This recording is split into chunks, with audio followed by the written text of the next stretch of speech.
back into it. There was minute restrictions and stuff, so it was tough. And right when I felt like I was getting back to it, I got sick, and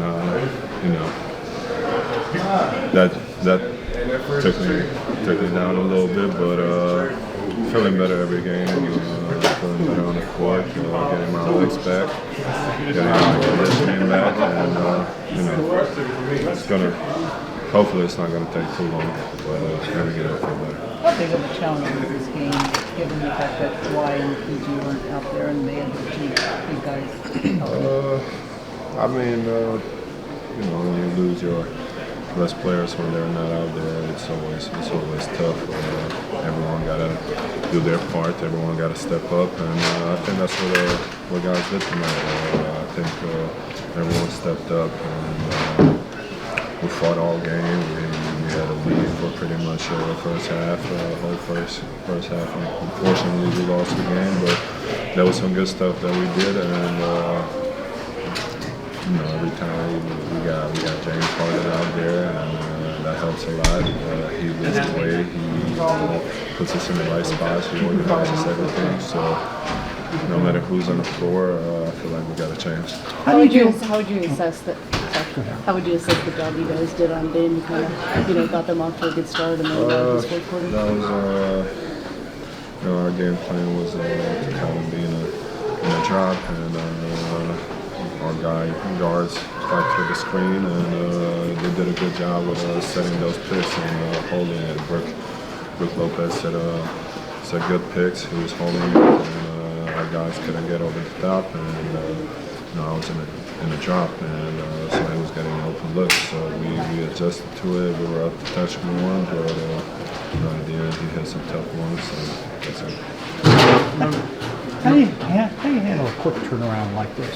You have less than 24 hours. I know. Plus. That's we're no one's happy with it. We're all.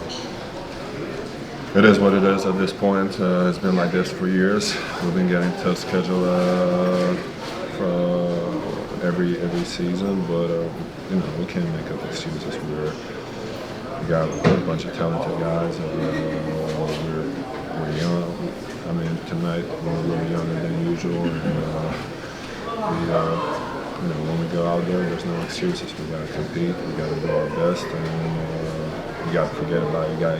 You can't come in with a mindset that it was a tough schedule. We played 20 hours ago, whatever. You got to come in ready for the game, no excuses, and compete.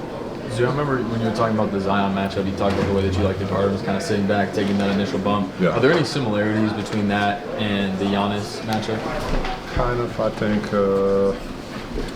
yes and no, and because I think Giannis does a little better job with kind of taking up the space. You give him that gap, he's going to take it, he's going to go through your chest, and that's what's tough about Giannis. He's taller, he's longer, so that's a little bigger challenge. But both guys are tough to guard. But when you give that gap to Giannis, he's really good at getting to your body. Zoo, you've been one of the NBA's best in the floater range. And I know you've worked a lot on it. What has gone into you kind of developing that specific shot and kind of working that into your arsenal? I mean, I always had it, but I think people see it now more when playing with James, and he's really good with engaging the big man in the drop and dropping it off for me in that pocket. And I always worked on that shot, and I always had it. I just didn't really use it before, but feel comfortable in it. And I think that's when the big is in a deep drop, it's hard to roll behind him. So I think that's where if you have a great point guard who's going to engage him, that's where you have that pocket, and I think that's a perfect way to attack the big drop. You were teammates with Brook Lopez in LA for a year. Let's get ready for HoopJab.